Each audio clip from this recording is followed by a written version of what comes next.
to another episode of Forever Bristol City podcast. City's third win in 13 ends a run of 4 straight defeats, and City are now 9 points above the drop zone. Championship football is preserved for next season, barring a total collapse in the remaining fixtures. I'm joined by the Suttons, Neil and Tom. Was that your Fonz impression? That was my Fonz impression. I'm joined by the Suttons, Neil and Tom and Neil, and Mark and Ian. I put a post on OTIB about an hour or so ago, and I said this was not. I'll read you what I put here. I put this was not a good advert for modern day coaching, because we had 2, what I will call them, young coaching aficionados in charge of both teams today. Come to each of you. What were your thoughts, Ian? Literally 30 seconds, and do that for each of you. Coming away from Ashton Gate, it was 3 points, and a lot of people have said that's what mattered rather than the performance. Would you agree with that? What were your feelings? Well, the points mattered more than the performance, obviously. My feeling was 3 points, clean sheet, first time in a long time. We should have won the game by more goals. Knight should have put that header at least on target, and McCrory should have rolled the ball across the 6-yard box for Tommy Conway to have a tap in. So that's 3 goals.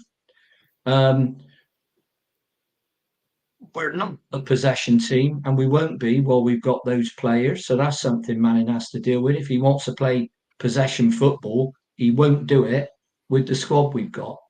Okay. But overall, first half, dreadful, bored to tears. If I hadn't been doing the podcast, I wouldn't have watched. And the second half, it was better. We got another 10 yards up the pitch. We started to win some 50-50s and pick up some second balls. And whilst I'd say we were poor, I thought Swansea were even worse. No, I'd agree. All right. Okay, good summation there. Tom, your thoughts coming away? Much needed. I think that the 3 points was all that mattered today. And I think it was a real, back to basics performance, quite similar to what we saw at Ipswich. We've completely abandoned trying to play out from the back. We're much more direct now. I think we try and challenge them by turning them a lot more rather than playing through the lines. And I think, honestly, that result may have sealed Manning here until the end of the season. So going into next season, I think we will have Liam now that we are staying up. I think we can all comfortably say that. But it was just much needed. It wasn't a good performance. It was I'm sure we'll get into it, but I remember Joe Edwards from Millwall, when he came down, he was fighting for his job at the time, and they played a very similar way to what Manning did today. And that is, we need to be difficult to break down and then try and catch them on the counter.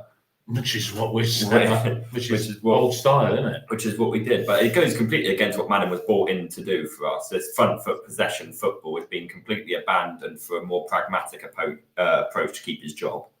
Yeah. But 3 points is all that mattered at the end of today. Yeah, I think that's right. I think that secures, as I said, our championship status. Mark, what were your thoughts? I heard you briefly on Radio Bristol. Thanks for the plug at the end of your piece. But what were your thoughts for those that didn't hear that? Well, it's 63 minutes of pure torture because it took us that long to have a shot on target.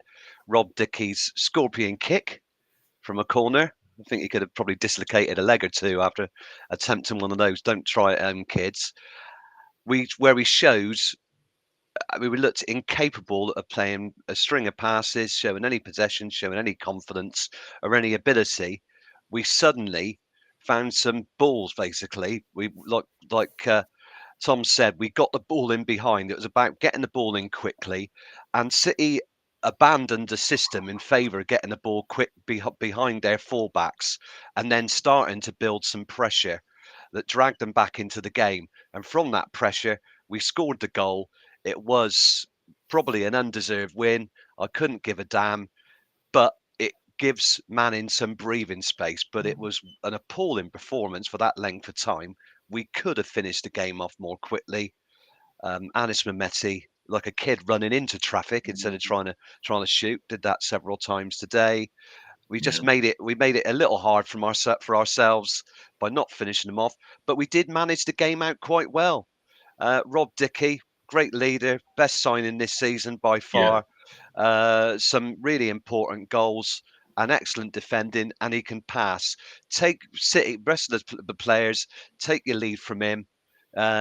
Show some qualities in the final games, and let's win a few more games, and let's show a little bit more quality in that turgid performance. But a good win in the end, but it was hell to watch. Yeah, Neil, the Dickey, Mark's just used the term leader. People say we need leaders on the pitch. He's quite, he's not a shouter and baller, is he? No, he's quite quiet and unassuming on the pitch, actually, both him and Zach. Although I think Zach's a little bit more vocal. But Dickey, I mean, the goals that he scored through the season, I was sitting there in the stand thinking, he's just been crucial all season, hasn't he? I've just gone through his goals, his 5 goals, Dave.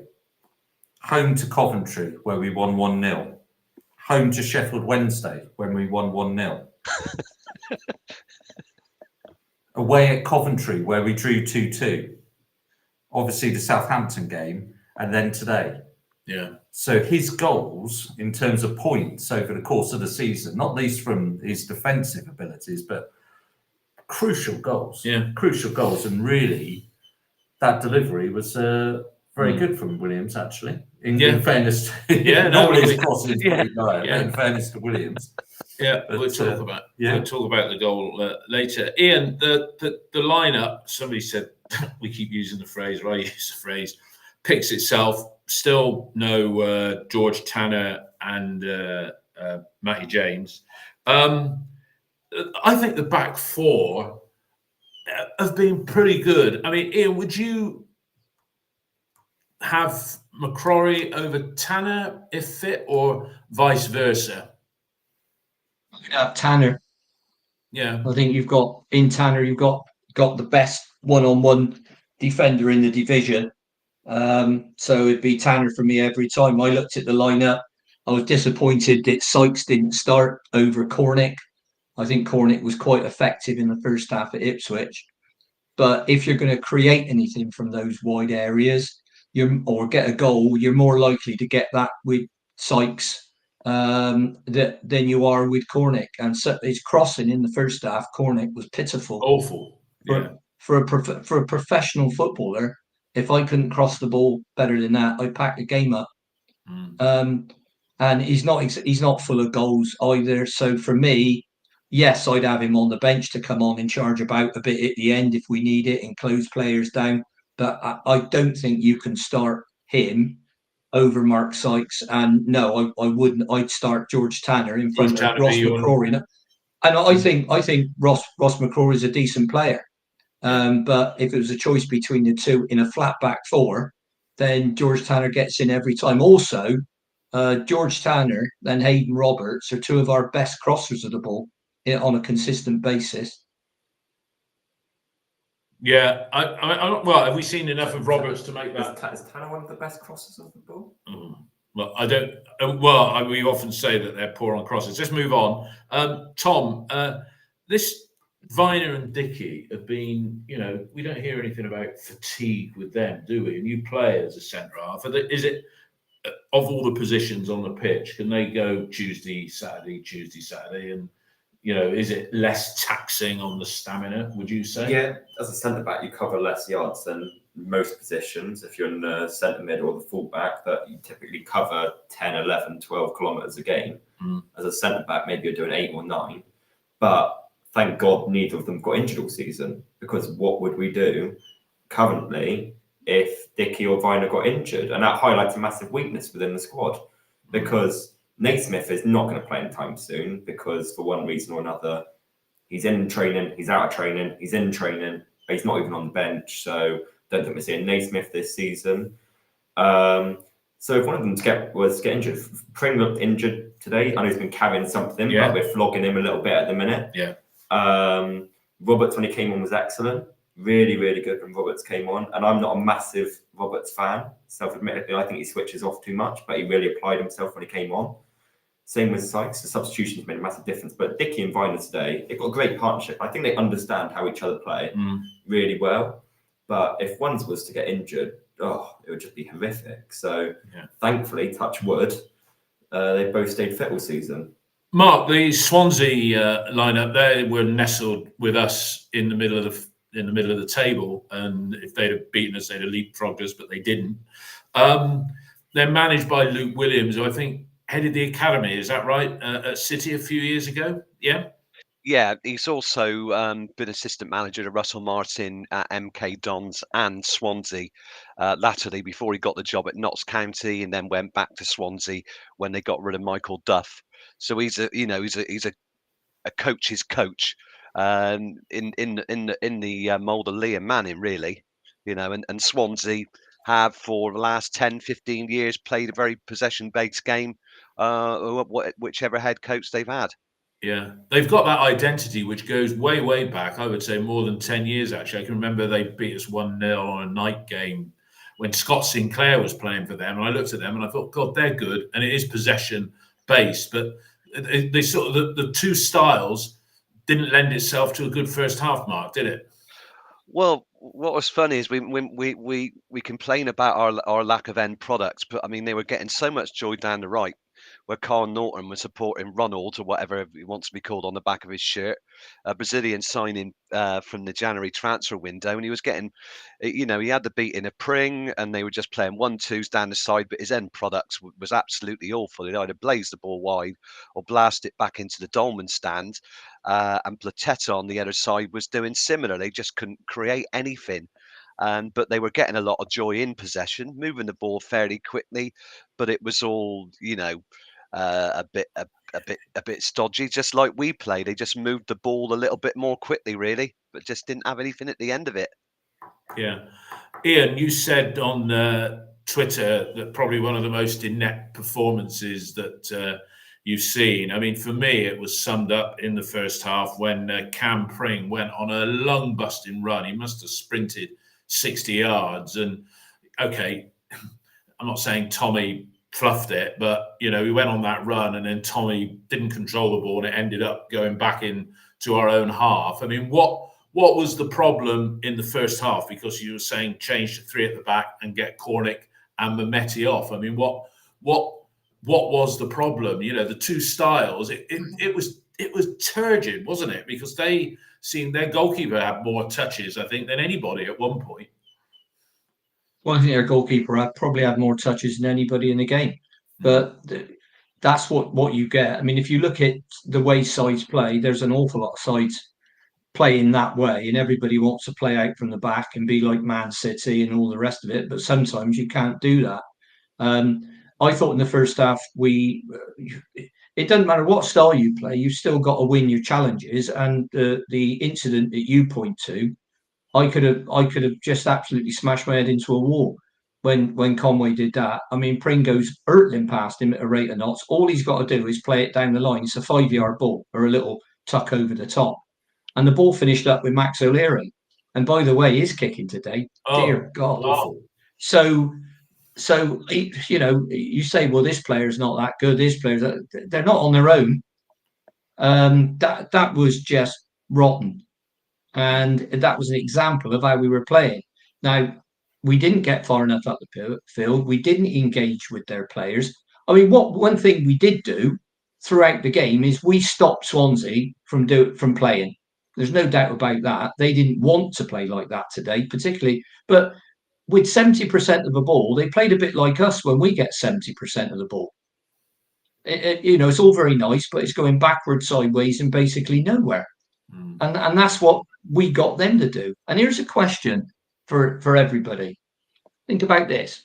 If I said to you, playing the way we did today would guarantee 16 wins a season at home, would you accept it?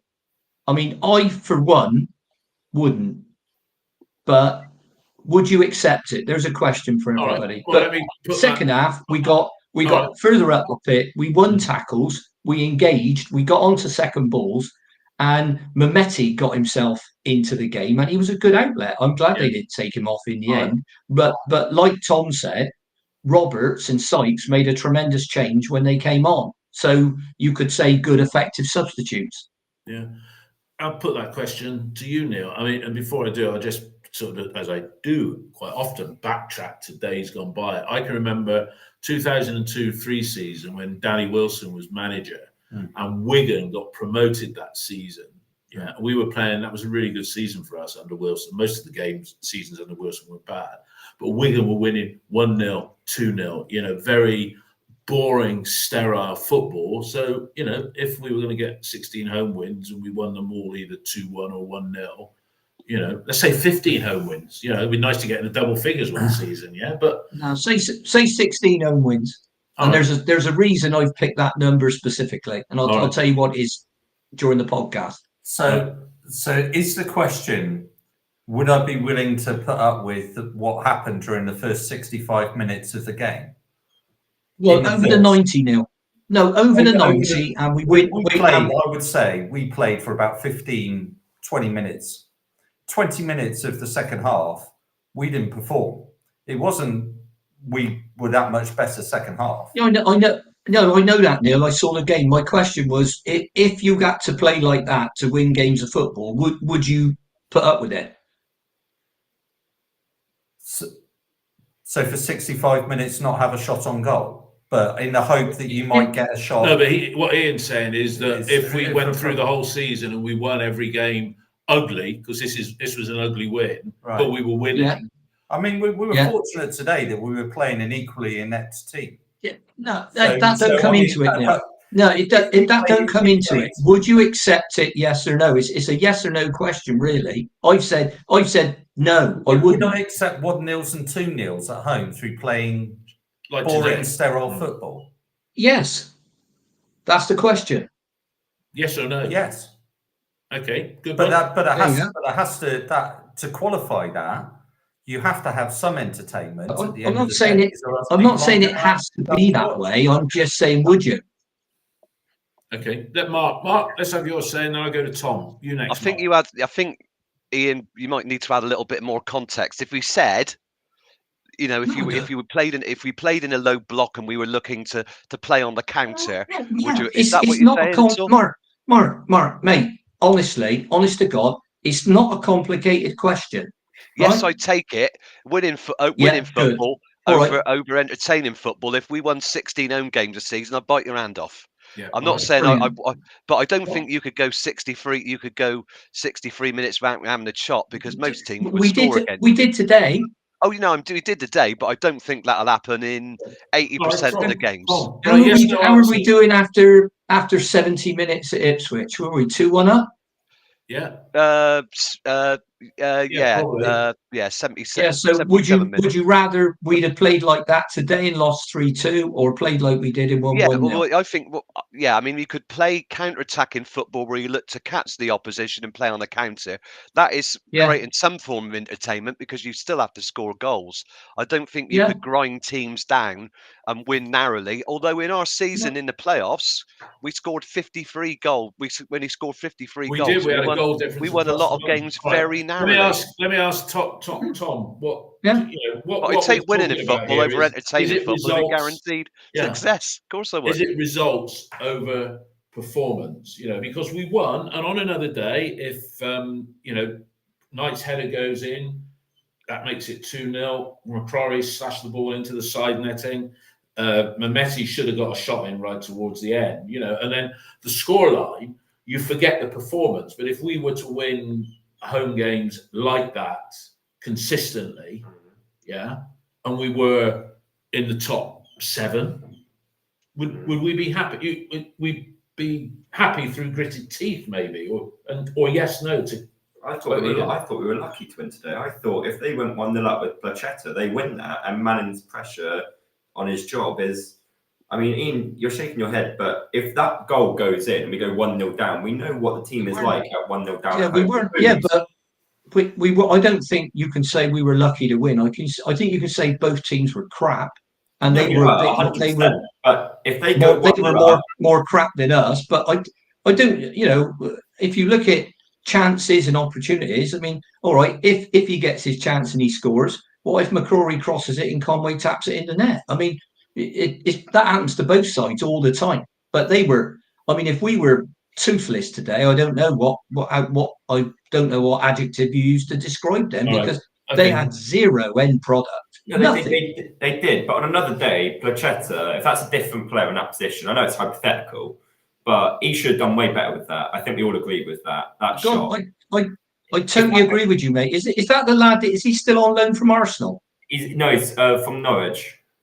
He's from Norwich, right? Did he play against us in the League Cup, Tom? Yes, he did. Yeah, he played against us in the League Cup. So he's just got pace. He's not good. He's not a good player. But if that goes in and we go 1-0 down, I think we lose that game.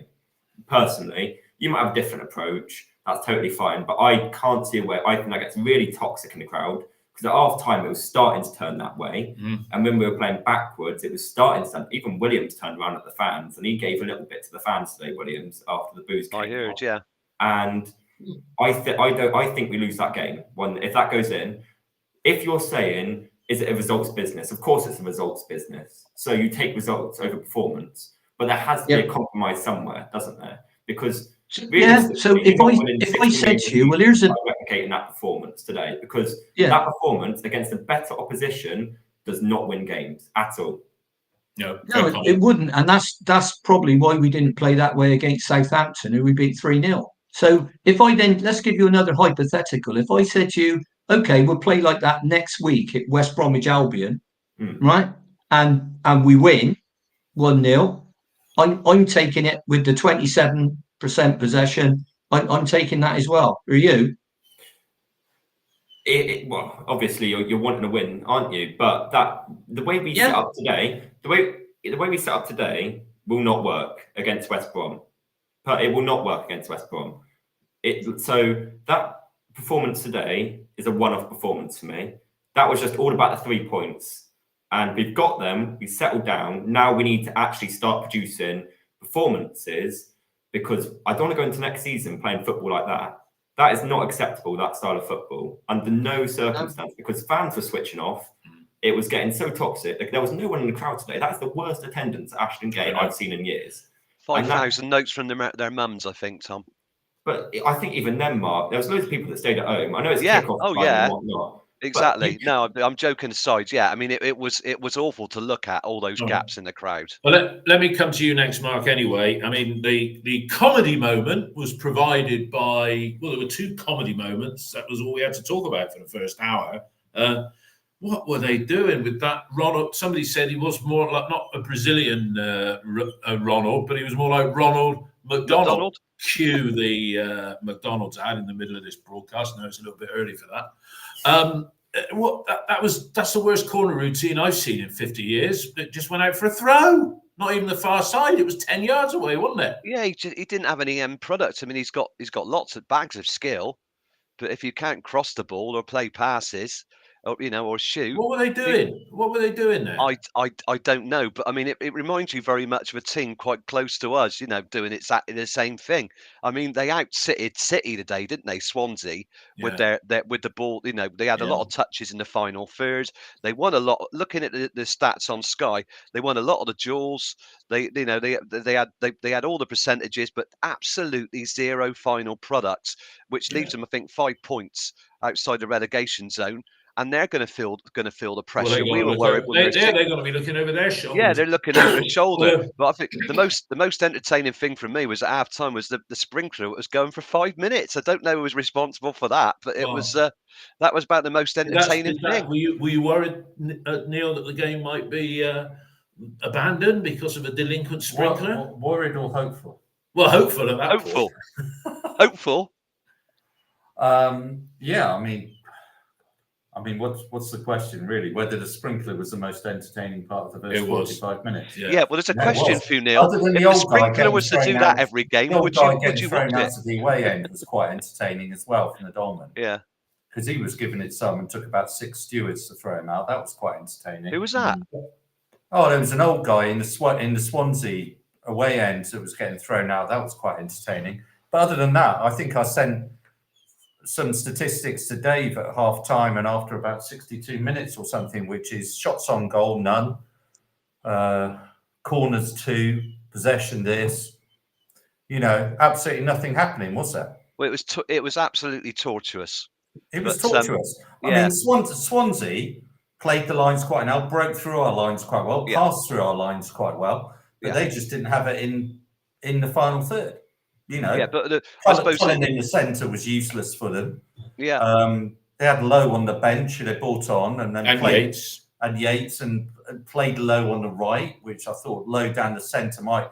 We struggle against the big sort of centre half down the centre. Really, that's where the physical side of things, and these little small players like Cullen and stuff down the middle, like when they had Armstrong for Southampton. I think we played better against them. We read them better. I think the overriding thing today, and I think we'll all agree, when a side dominates possession, we've got a chance of winning the game, because we cannot win a game where we dominate possession. In fact, we haven't done it at all under Manning. I think we've drawn 4 and lost 5 or 6 now, maybe 5, maybe 6. We just don't do it.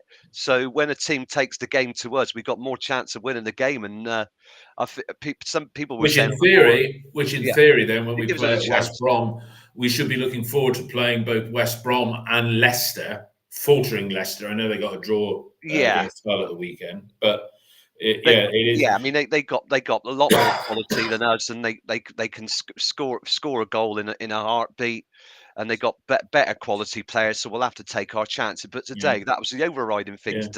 Thing for me, we knew Swansea were going to come and play possession football, which gave us a chance because they would dominate possession. Yeah. So there was a chance there. We just we can't break teams down. So we need space in behind. We had a little bit of it. We exploited that. Stopped playing the Bristol City way. No, we stopped playing the Liam Manning way. Okay, the Liam Manning way. Don't want to mention the former boss, because I just hate that. And we won the game. We got to take that. Oh, we did. And Ian, the game turned. To pick up on what Tom said, I agree with him that if Pacheta puts that ball in, we probably go on to lose that game. But he didn't. Take us through the goal, which was decisive on 73 minutes. It was a decent interplay for a short corner for us, wasn't it? Yeah, better than what they did in that corner. Well, you just described it, but I didn't describe the goal. I was describing the build-up, because have you seen it? You've probably seen more replays than I have. And would Tommy have got it, or did Dickie get in front of Tommy, or did Tommy miss it? I haven't seen it in detail. No, the ball came in. It was served in at what I call head height, rather than being curled in or whipped in towards the far post. And Dickie's got in with one of those headers. It's a great header, headed it down and into the corner. Decent delivery from Williams. I thought we'd actually messed it up when Mehmeti had the ball, but fair play to him. He held on to it. It was one off the training ground, according to Manning. And he slid the ball into Williams, who delivered a good ball. And Williams used to do a lot of that and free kicks in corners when he was at Wigan. He's never really done it for us. He's not big on assists. But he's got the ball into that area. And Swansea have got a record of being awful at conceding goals from set pieces. So they won't be looking forward to playing Cardiff next weekend, then, will they? Well, no, they won't. And I mean, Cardiff, to give you an example, when we played Cardiff, we all agreed that they were a terrible team. They've won their last 4 games. They beat Ipswich yesterday by scoring 2 goals in the last 4 minutes of injury time. Yeah, and good old at the end of the game. And Callum O'Dowda scored with a flick from a corner after it had been headed down. So, what we've got, and I just want to make this point before we get lost in too much more. What you've got there is a division, apart from the top 5, of very, very average teams. Yeah. And on any given day, any one can beat the other. And there's not much difference for me in the sides from 6th down to 21st. Yeah. And Bristol City have got, we've effectively got a 10-point gap between us and Huddersfield. For them they'll have to do something pretty extraordinary, even if we only pick up a point a game from the other 9. So 9 points. Yeah. They'd have to do something absolutely extraordinary to overtake us. Yeah. No, I think but we're safe. Unfortunately, that's the division that it is. I mean, you look at a side like Hull. Hull are in 7th place, and they're level points with Norwich, who are in 6th. Hull have won 1 of their last 5 games. They've drawn the other 4. Yeah. Well, that's why Cardiff. That's why Cardiff shot up the table, Ian. Well, you go down the table, Dave. Sunderland are 12th, right? They're just on the same number of points as us. They've lost their last 5. We've won 1 of our last 5. And you go on looking down the table. Blackburn Rovers drew 4 of their last 5 and lost the other 1. Yeah, well, and they had a new manager, John Eustace at Blackburn, didn't he? Yeah, so yeah, and I think John Eustace would do a good job given time. But anybody that thinks that you're going to start seeing cosmic football just because John Lansdowne wants it is living in a fool's paradise. All right, we've got two major things to sort out.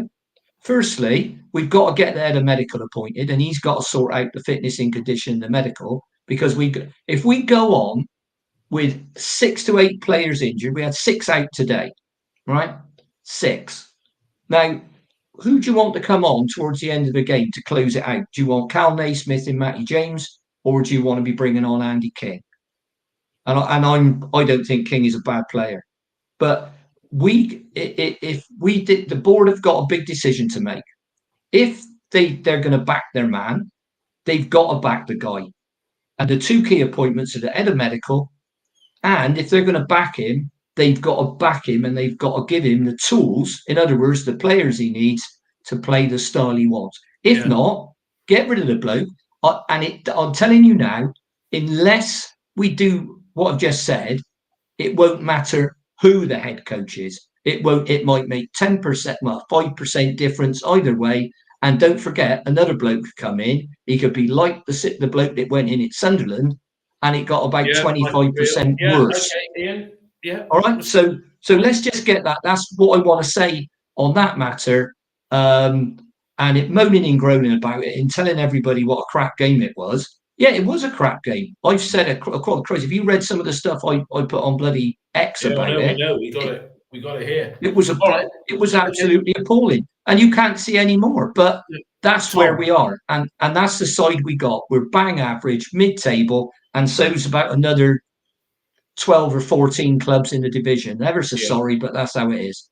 What do you think, Tom? I mean, so to go back on your point, Ian, which I agree with, I think there's a lot of teams that are very close to each other in terms of ability. Does it then come down to the manager and how the team's set up and the tactics? And does that reflect more of the manager than the squad? Because if all the squads, if we're saying all the squads are at a very similar level, then surely the tactical nous of a manager is going to put you one ahead of the other. Well, for example, it could be that, say, for example, Liam Rossinier's got it and Michael Robbins has got it. That it could be why they're 7th and 8th and why City and Sunderland are 12th and 13th. But just above City and Sunderland or Middlesbrough, who've got Michael Carrick, who's very, very, very highly rated, and they got 3 points more than us. But and he's been there. It's down to a manager. He's been there all season. Deciding factor rather than the squads. If they're all a very similar playing squad level, is it then a management thing? I think injuries have got more to do with it. I think a bit of luck's got more to do with it. I think, does it come down? If I'm saying all the squads are average, then yeah, it might. Having Mark Robbins at Coventry might be worth 3 or 4 points a season, or 5-6 points a season, more than having Liam Manning at Bristol City. But I mean, Robbins has been there a lot longer, so let's see how he does. But this is what people at the top think. Oh, I'm going to change the manager, I'm going to change the coach, and all of a sudden we're going to be brilliant. And we've seen lots of circumstances where it just don't work. But if everyone's going to have injuries during the season, I know we are particularly badly effective, but you can't just blame injuries. I think the manager has not for 4 years on the trot, Tom. No, I know. There is something. definitely wrong. And the injuries we get are serious. And I'll tell you, one of the reasons Sunderland are in such a bad run of form is I think Jack Clark's done his hamstring and he's out. And that's a 20-odd million pound player. I think injuries across the board in Premier League as well, because you hear clubs like Newcastle and Liverpool who've got massive Just squads. look at Liverpool today. They're resorting to playing kids even at the highest level. Mark, you've sat there quietly for the last few minutes. I think we're in agreement that there's a lot of mediocrity. It's a poor division. The top teams are running away with it, and then there's like 19 teams that are bang average. Yeah, and when this manager Manning was brought in, it was to incrementally make us better. So did he do his due diligence on, did he say to them at interview, well, look, guys, look, I can do a good job. I'm a better coach than the guy that never appears on the training ground, partly because he's poorly, or actually, I can do something, but not with this squad. Yeah, is that where we're at, really, Mark? Would you say? I think that would be. Well, I wouldn't. If I was him, I wouldn't have said the last bit because because somebody's offering you probably tripling your salary. Well, I mean, he wouldn't say, I don't think I'm capable. I mean, the managers, he should be able. The idea is that he should be able to make the players at his disposal better. He's not going to be able to get the type. I don't think he was ever going to get the type of football that he wanted with that squad. He's not going to say that because it would make him look stupid. But that was never going to happen. So that want to play front foot football, we're just not equipped to do that. So he has to manage games well, close them out when we don't look like winning. So we don't lose games like we did against Norwich and Millwall. So we get points here and there, and against Ipswich, where we're not going to win the game. His in-game management's got to be better. So I think we lost a few points that we could have won because of poor decision making in games. But I don't think that the players were capable of playing possession-based football and creating chances. I think our good results lie in the last few games in getting the football forward quickly, getting getting crosses into the box, or getting the supply to Tommy Conway and Naki Wells and trying to score from that. Because, like I said, after the Southampton game, the problem was always going to be, how do you follow this up against a team that defends deep? It was the same against Pearson and same with Manning. We just can't do it. We can't break teams down. So unless we bring players in to solve that problem, and that will need a rebuild. Well, we can't so break teams down. Do we support Manning? We're going to need 3, 4, 5 signings, which means you've got to equally clear the other players out, and you need to back the manager. So we'll scrap a few results. The minimum we want. Slow build of squad assembly.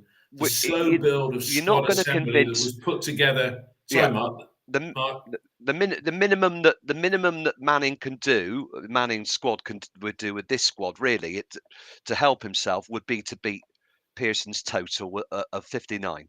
So if we can get the 60 points, that would be good. It will give him a bit of breathing space. I think that's a bit of a big ask. Getting another 13 no. points. I'm saying that's what people would look for. Can you do better than the previous guy? Because he's got a lot of doubters, and that will bring them on side. But he's not going anywhere. We'll probably need 50.4 points to be absolutely safe. I think we're safe now. I think it'll be a higher number. Yeah, Neil, what do you think? Ian said about a mediocre division, and I think we loosely agree on that. And then it's always about small margins. Yeah. We're heading down a pathway where we're really saying that the manager came in and the squad wasn't fit for the football that this manager said, which really means that it throws questions over what the club was recruiting for over the previous 2 years, doesn't it? You pick up, as far as I'm concerned, it's picking what I use the analogy of a ship, a captain, right? You can, the bloke who drives an oil tanker is very different to the bloke who drives, whatever the word is, a cross-channel ferry. They're both captains, right? Yeah. But, the guy who comes in from driving an oil tanker to drive a cross-channel ferry, he probably thinks, this is easy, yeah? I'm not explaining myself very well, but it seems as though there's been this shift from what we were told at the time Manning came in, that he was going to make this squad better. They weren't being coached enough. They were being rushed back after injuries sometimes. Well, there's quite a few issues Yeah, there. there is. But Sorry. if I take a board, I mean, under Pearson, you know, we've done Pearson to death on this podcast over the years. We don't need to do it. He's gone now. We're moving forward. Move on. We're moving forward. But he would get a reaction out of the players, wouldn't he? The maximum we would have would be 2, 3, perhaps bad performances, and there would be a reaction in the last 2 seasons. The season he took over from Holden was a challenging one. Yeah. You know, was a challenging one. Even Callas was in tears at one stage. But the point is that we wouldn't go with the net performance and net performance and net performance and the net performance. And I agree with Ian, the point he made on Twitter today, that for 60 minutes, that was one of the most inept performances I've seen in years. And that's today. That is a game today that we needed a performance for. That is a game today where we needed to go out and lay a marker and say, yeah, we played better in the last game against Ipswich, but we didn't win. So what we're going to do now is we're going to put on a performance. And for 65 minutes, it was awful. It was awful. Now, we managed to get over the hill. We managed to get the 3 points, and that is fantastic in terms of the season, because that just, as Dave and as Ian has said, quite rightly, 9 points clear of 22nd, 9 games left. Better goal difference. Better goal difference, 10 points. We're not. not. So in some ways, it's like, right, okay, in all honesty, Manning's going to be here now. Barring, you know, the issue of is he going, is he staying, is kind of been laid to rest by that. By the result. By the result today, not the result. performance. But let's not kid ourselves. Everybody in that ground today, that first half was the first time in years that I can remember at 0-0, the team getting booed. The team were getting booed at 0-0. Yeah. You know, people's tolerance, people are not willing to put up with this type of football of absolutely nothing happening. I mean, the team today were absolutely scared stiff of losing, weren't they? We went onto that pitch today trying to do everything possible not to lose that game. And it's there was totally lack confidence and ability. It drained away, didn't it, in the first half? Absolutely. Incapable And then we of just got a little bit. We got a little bit going between 65 minutes. Dickie tried to do a scorpion kick, and then we had sort of 15 minutes of some poor judgment again, like you said, with McCrory and, you know. Knight was unlucky with the header. Knight was unlucky with that header. That came at 2-0. I've looked at that again, and that's a brilliant piece of play, because the way Roberts just chips that over the top. Beautiful. I mean, if that had been a goal, and Knight should have maybe steered it in. And there was some that's a learning, piece Mark, of credit. We cried out for individual skill, because I think the systemic approach of our play sometimes has strangled any individual flair. We got that in both things today there, and you just need a goal to top it off, don't you? Because it was flair and movement all in one. Great bit of play, deserved a goal, but there you go. I think there was some learning today. I mean, I've criticised Manning for his in-game management, and I think he got his subs right today. In fairness to him, I think he got his subs right to him today. Pring was. Well, over our side, an E32, you could just tell that wasn't going to end prettily. So he got that right. Roberts came on, had a good effect. Sykes came on and had a good effect. I think when King came on, he had a settling effect to Gardner Hickman in midfield. So I think our in-game management today was actually a lot better. So credit to Manning for that, for the second half when we got in the lead. But, you know, the actual performance for... But it goes back to what we said. It goes back to what we said at the start of the pod, though. That, you know, we won, and we won ugly. So that's it. We won. Right. Ian, let me ask Ian a question. We've talked about the back four. It's pretty solid. Yeah, we've got, you know, up front, we've got a player that's not being used to his true potential, which is Tommy, not playing to his strength. Sykes gets that right attacking berth. I'm only picking up what somebody put on an OTIP thread. Taylor Gardner Hickman what is he good at? Because we're talking about a solid defence that's one of the top defences in the division and a poor attack. And we keep coming back to midfield. And if you look at that and if we say it's a midfield three of TGH, William, well, it was today, TGH, Williams, and Knight, yeah? And if fit, you've got James and Naismith to throw in there as well. Twine as well. And Twine. But let's go back to ask you the question, Ian. Taylor Garner-Hickman, what is he good at? Right. The problem at the club is the front six. There's nothing really that much wrong, apart from distribution at times, with the back five. So I'm including Max O'Leary in that. So let's imagine we're playing a 4-2-3-1. Knight's played out of position. I don't like this 4-4-2 when we're out of possession. Knight's a number 8, same as Josh Brownhill was. So he should be in, if he's in midfield, he should be in a 3 narrow. So instead of him being, or he could be slightly in front, but I don't think he's a 10. I think he's an 8. Taylor Gardner-Hickman, I've seen him play well in he's versatile. I've seen him play well in a couple of positions. That holding position is the normal one, but I saw him play well as a second 10. So I think he's a young player. He's got some talent. The other 3 holding midfield players we've got, so that's Williams, James, and King, may well not be here in the summer. I wouldn't be surprised to see all 3 of them gone. We know we got Max Bird coming in, so let's say he replaces Matty James, who's injured at the moment. And can I just clear up another urban myth that I've been asked, and it seems to have raised its ugly head, and where these rumours come from and why people make them up, I've got no idea. He's not playing at the moment. He's not really injured, because if he plays another game, it triggers a 1-year extension. That's complete balderdash.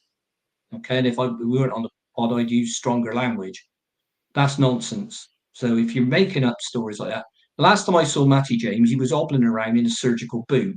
So unless he's in on this plan not to get him 1 more game so he gets a new contract, things aren't, unbelievable. Anyway, I think they'll all go. I think you've got Max Bird coming in, and then Manning might say, right, get me another 2 players that can play holding midfield. We know McCrory played there for Aberdeen.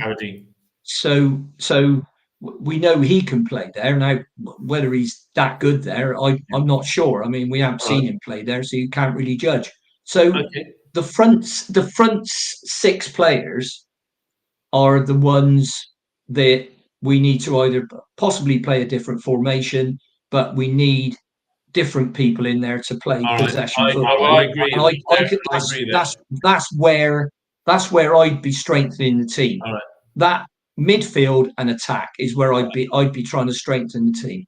Okay, obviously, Tom, what do you think? Is it Ian's sort of cast it as a collective front 6? Yeah. I don't know what. Is Sykes a definite starter in there, and Conway fit? So, and to get back to the question, what is Taylor Gardner-Hickman good at? Taylor Gardner-Hickman's, what we saw when he first came in was a bit like Alex Scott, be able to break and progress the ball forward, work with the ball at his feet, 5 yards, 10 yards, that pound back foot drive. Doesn't do that anymore. So for the last 4 months, I don't think he's been good at all, Taylor Gardner-Hickman. I don't think he's good defensively. I don't think he offers enough defensively. I don't think he's physical enough. I think with the ball at his feet, I think he's a good player, but he's not breaking like he used to. The thing that concerns me the most with the performance like today, and even Ipswich in some sense, is that we've compromised on all the principles and why we brought Manning in. We brought Manning in to play front foot football. He's realised that's not worked. We've completely compromised it, and we've got 27% possession. And we're hoofing the ball at home, and he's realised to get a result, that's what's needed. Okay, to get a result, but does that not signify that's the wrong appointment then? If we're completely compromising everything we've said when we brought him in, top 6 squad, he just needs to tune it, fine-tune with tactics, the players are here. He was hung out to dry with that comment, the top 6 squad, 100%. But if we have completely radically changed how we play, I'd be interested to watch the first game when Manning came in and today, how different it would be. Because I remember we went up to Southampton away, we played some really nice stuff. We lost, but no one came away from that saying, "Well, that was rubbish." And we've won today, and everyone's negative. There's a real negative feeling because of the performance. We have completely just shot ourselves in with the principles. You know, it's just not worked. Now, is that just kicking the can down the road? Because that cannot continue. We cannot continue to play like that. I know, Ian, your point of does it get wins? It got a win today. It will not continue to get wins that way of play. So I remember our first game, Tom. I remember the first game, Tom. It was away at QPR. We were absolutely. I don't think that one doesn't count because he'd had hardly any time. Hang on, well, why doesn't it count? No, because he'd had about one day with the players. Okay. Here we go. You're making out the rules suit yourself. That was his first game in charge, and he played. He did enough to move move Knight back from the role he was playing to playing him as one of the two in front of the back four. Okay, so he had enough to do that, and then he had to change it at the end of the game when he thought, Jesus Christ, this is going wrong. And for the last 15 minutes, we could have won the game. Before that, we were quite lucky to get a draw out of it because particularly Smythe, the right winger, was tearing us apart down the right hand side. So that's a getting to know you thing. But look, we were criticising him, or I wouldn't. Some people were criticising him the other week because he wasn't pragmatic. He was trying to play a way these players couldn't play. He's now possibly today found a way that these players can play. He wins the game, and we're criticising him. No, but that's not a long-term solution. How we played today. Do you agree on that? I'm not suggesting. No, wait a minute. I'm not suggesting it's a long-term solution. I'm not suggesting we play like that all the time. Before I get a chance, not to say. Why do you think I picked 16 wins, 16 home wins as a number today? I don't know, Ian. That's what it takes you to get promoted? No, it won't. I'll tell you. Because since we've got back in this division, Dave, you're really good with dates and I'm hopeless. Was it 15-16, our first season back in this division? Yes, is this our ninth? Right. This is our ninth. Let's have a look at it. Since 15-16 season, 7 home wins. 16-17, Lee Johnson having money thrown at him like it was going out of fashion. 11 home wins. 17-18, 11 home wins. 18-19, 8 home wins. 19-20, 8 home wins. 20-21, 7 home wins. 21-22, 8 home wins. 22-23, 9 home wins. So the average is 8. So winning 16 games would be double the home games that we've won since we got back in the championship. And this is now our 9th year. So, that's what we are, and that's where we are. And that's why I'm saying, you could sack Manning, but unless the board are going to support, if they say he's their man and they appointed him, they sacked Pearson, they appointed him, and they've got to back him, and and if they don't think he can do it, or they're not happy with him, the time to get rid of him is the end of the season and give the new bloke the summer. Now, personally, I don't think they'll do that. I don't think that happened. All right. But it's time for our board to put up or shut up. Now, they've put up a lot of money in the past. We know we've been a lot more frugal lately. Perhaps it's time to release something. If that involves selling somebody, that involves selling somebody. But if we want to move forward from what we are now, which is like a lot of teams, a bang average, middle of the table championship club in everything we do. If we want to get better than that, then we need to bring in the players that Manning wants to play the way he wants. And then if it all goes pear-shaped, by all means, they need to be better quality players to play a standard of football that was approaching, but short by some distance, how Man City tried to play. I think you not as good as that, but compromise. Yeah, go on, Mark. Mark. I think he would need to compromise, and play play less passes, but more attacking football. But it would need a rebuild. I mean, if you do what Luton did, was just find a way of playing a style and stick to it. It got them into the playoffs 2 seasons ago, failed in the semi, and then they won the final. So you probably got 2 seasons to do it. I mean, Steve Cooper did the same, lost in the semi, to Swansea the final, and lost to Brentford, and then there was no money in the pot to take the club forward, and he left, didn't he? And then went to Forest the next season. So you would have to bring players in and match the manager's vision of a style of play. I don't think a totally possession-based game is going to work, because I think that we just wouldn't be able to recruit those players unless you've got some coming through. You'd have to have the summer like we had in 2014-15. Cottrell decided on a style of play, 3-5-2, with very direct wing backs. And what you also need is a bit of luck, because you need very few injuries. Well, So you need injuries some is the thing. consistency. And the problem with the Can I just championship is say- the games. It's the number Can of I games. just say about Cottrell? To build the side Yeah. to get out of the League One, he has to be praised for doing that. Yeah. And then when he came up to the next level, he knew what he wanted at that next level to consolidate. Hence, people like, it's hard to believe, but we were allegedly offers made to Harry Maguire, and then it was a striker. Was it Dwight Gale or Andre Gray? And he knew what he wanted to make us better. And that's what I'm saying in terms of this window, because as Tom said, we have become frugal. But in this window, to buy players that are going to make a difference, right? We've either got to dip into the residual money from the Semenyo and Alex Scott sale. We are going to get money for Tommy, right? But it's not. I don't think it's going to be any more than about 5 million quid, right? So to make this squad better, in my view, you need to go out and buy and ignore wages, and you can't. If you're going to get into the detail on finance, you need to go out and buy 3 players that are going to cost the sort of money that Scott Twine would cost us. And you're talking 3.5, 4 million, not 1.5, 2. Yeah, not necessarily. Brentford found or be they very recruited lucky in a more we don't numbers know what based. we don't know what Josh Stokes is going to be like. The lad from Josh Aldershot, Stokes, he's Adam only Murphy. 18. I mean, it's a big jump for Stokes to go from level 7 to level 5 to level 2, and Adam Murphy from Irish football. But if you can marry experience up with talented players like we did in 2014-15, have a style to play that you stick to. You've got the players who can deploy that.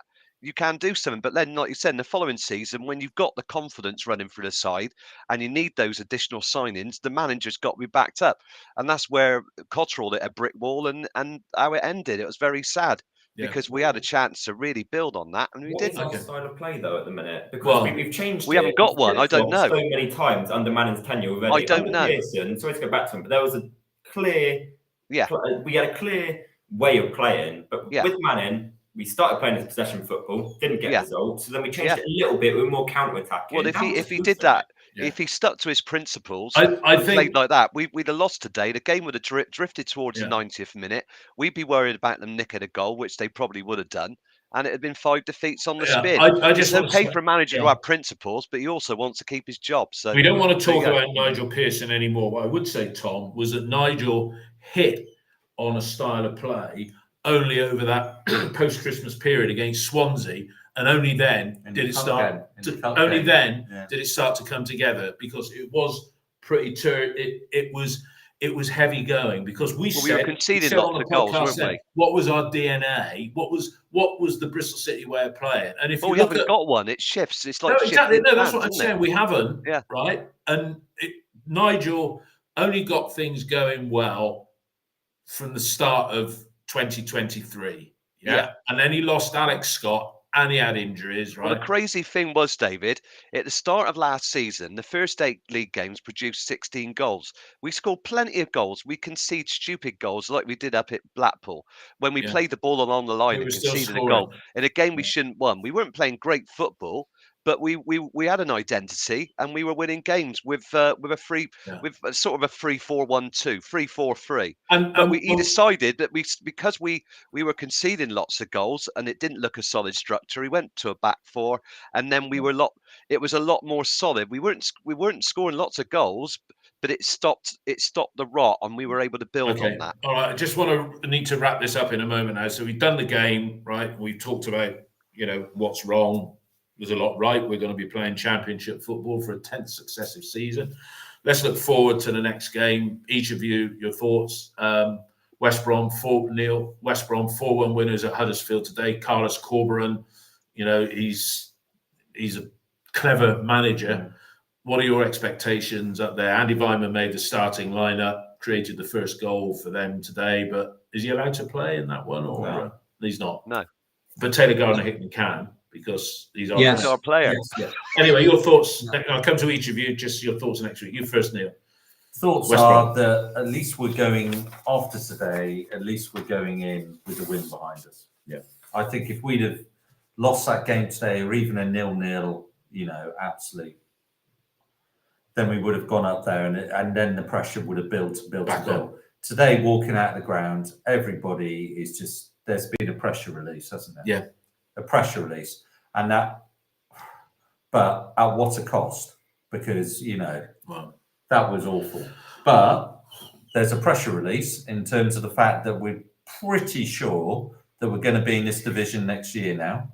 So at least then we can start play with a bit of freedom. a bit of mindset. I mean, as a club, a mindset that, okay, if we're going to be in this division, what do we need to do? And as Ian and Mark have outlined, we either back him or, if we only bring in 2 or 3. All right. Okay. Ian, your thoughts, West Brom. Tough game. I remember going there a few years ago and we got beat 4-2, but we actually played well. It was one of those defeats, a bit like Tom was saying with Southampton, where you can put in a performance and be unlucky, but it's going to be a tough one, Ian, isn't it? Yeah, go up there, play 4-5-1, hit them on the break. Don't try and dominate the ball and dominate the game. I don't think that'll work.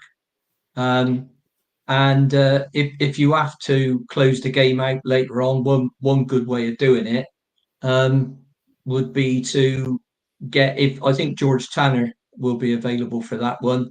So you could double bank the fullbacks. Let's say you're a goal up and you want to close the game out. You could double bank the fullbacks. Robertson, Pring on one side, and McCrory and Tanner on the other. If you want to be more defensive, I'd start off more attacking in the wide areas with Mehmeti and Sykes. I don't think you can start Cornick, particularly after today.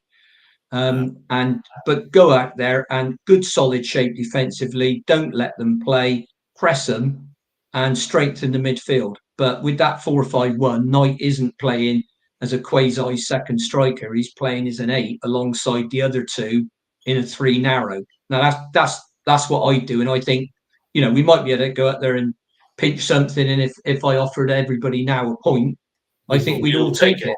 All right, Ian, good points there. Tom, your thoughts? I mean, it's they're gunning for the playoffs. They're a open, attractive side, aren't they?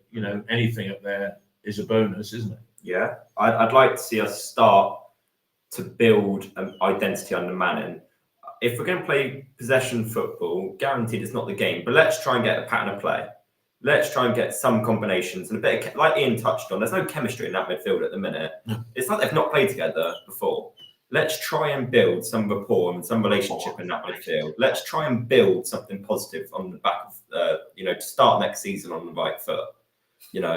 Let's go up there and put in a performance that we come away and there's a sense of fulfillment. Because today was all about result rather than fulfillment. It was the point over the substance on the pitch. Okay, we take today's game, brilliant. We move it, and now it's next game. Let's build something now. And from now to the end of the season, because we all think we're safe, let's see, not the compromise of points necessarily, but let's try and be a bit braver in the way we play. Yeah. But I think we have a chance of taking a point. I really do. I think the pressure's on them rather than us. Yeah. I think that's the key thing from today's game. There's no pressure on us to go up there and get a point. But for them, they're chasing playoffs. So can we cause an upset? Can we go up there? I think we always do better as the underdog when there's not that sense of pressure and needing a victory. So I'm quietly confident that we can get something up there. All right, that's good. Mark, to finish, your expectations for next week? Take a point now it'd if be a offered. very tough game because they've taken 11 points out of the last 5 games, 3 wins and 2 draws. So they look very, very good. Mikey Johnson's been a great signing for them from Celtic. The Kossolu's strong. But if we can boss the midfield, I would just do what we did against Ipswich. We got to play those long balls, and Dickey can pass a ball. If we can get the ball behind their fullbacks, just play less football, get Mehmeti and Sykes forward, and then back that up with Conway and some midfielders. We can nick a goal, but we're going to have to be very solid because they look quite powerful. They're really secure in 5th place, aren't they? 5 points ahead, but really adrift of Southampton and then Ipswich, Leeds and Leicester. So they've really got a secure playoff place without really threatening the automatics. So I think we're going to have to be very solid against them. But let's play with a little bit of risk, but get the ball forward more quickly, play less football, and come away with a draw at least, because at the moment it's either wins or defeats for us. But remember, it wasn't that long ago we did beat them last season, didn't we? We did. Joe Williams scored one of his rare goals, exactly like he did against Rotherham when he got ahead of the ball and actually hit the ball in from about 2 yards. But we love to see him do that we beat them in the cup as well? 3-0 at Ashton Gate. 3-0 at Ashton Gate, didn't we? When the Scott Naismith was one of the best games we played. Yeah, we thought that was going to be the start of things to come, and then we had injuries. We'll probably have a special shirt made for that one, Ian, in about 40 years' time. Oh. But neither of us. No, well, I won't be here. You could be. You will be in 4 years' time. 40. I was like 40. Yeah. I'm still here. Yeah, we'll celebrate a cup win with a special jersey. Everybody, look, loads of you. It's just a couple of people short of 400 watching this. So you obviously haven't got anything better to do on a Sunday when we're recording it. We got 3 points today. It was ugly, but that's all that mattered was the 3 points. And between now and the end of the season, let's see some decent football. There's some decent games coming up. Looking forward to seeing Leicester. Got a chance against them because they seem to be faltering at the moment. And then we got, Huddersfield, Rotherham and Blackburn, not in that order. But it's going to be an interesting end of season. Let's play without any shackles and something to give us hope for next season, because, the number of empty seats that were there today, yes, it was Mother's Day, but I think a lot of people are voting with their feet. And as even Gary Hower said, to be parting up with 600 or 700 quid, to go and watch. We're supposed to be entertained. It is an entertainment business, but results first, entertainment second, and today we've got the result, a scrappy 1-0 win, and that means championship football, barring a miracle, for the 10th successive season. Can I just ask one question before the end? No, you shut up now, Mark. That's it. That's my summary piece. You always do this, right? That's the end, right? End of the show. It's just one important question I want to know an answer to. Go on. What happened to the 2 kids that invaded the pitch? Were their fathers trying to get a ban so they don't have to go? They ran on it about 90 minutes. Two lads, must have been about 10. It was the final kick of the game. It was the final. They had the free kick. Oh yes, it was the last minute. Yeah, sorry, last minute. They ran on, and everybody was just like, "Oh my god!" Didn't they? It was just like timing-wise, boys. Right. Sorry, David. I just had to ask. It was just crazy. Yeah. I came to you last, Mark, on all the other stuff because I thought, right, let Mark have the last word, and then I tried to do a great closing of the show, and you pipe up with that, and that's, that was just me turning a blind eye to pitch invasions and stuff like that. It's because you left by then. That was why. Yeah, I did. No, I was up past the old high-rise building. I left with 30 seconds of the game to go, so I could get home quickly. Ta-da! That's what I always do. Call myself walk away. Yeah. Everybody, thanks a lot, and we'll be back. We'll do a West Brom recording at more than likely 6:00 next weekend. It's my birthday weekend, so I will be. I won't be in Bristol that weekend. So you're gallivanting. I'm gallivanting somewhere. Yeah. I'll tell you what. I think that's That's a good idea. Why? Yeah. Watch City or enjoy yourself. I mean, what would you prefer to do? Yeah, not watch Bristol City, but don't mind it if they win. Yeah, I'll wake up in the morning and it'll be 1-0 the score. I said to somebody, we have to create a new game with Ant and Deck. I'm a City fan. Get me out of here. Yeah, Because it was yeah. like that, Oh, wasn't it, well. with most of the games? Yeah, I did say we're getting good with your contributions on this podcast because you dropped all that sort of rubbish. But never mind, you've done well. Thanks, everybody. Bye.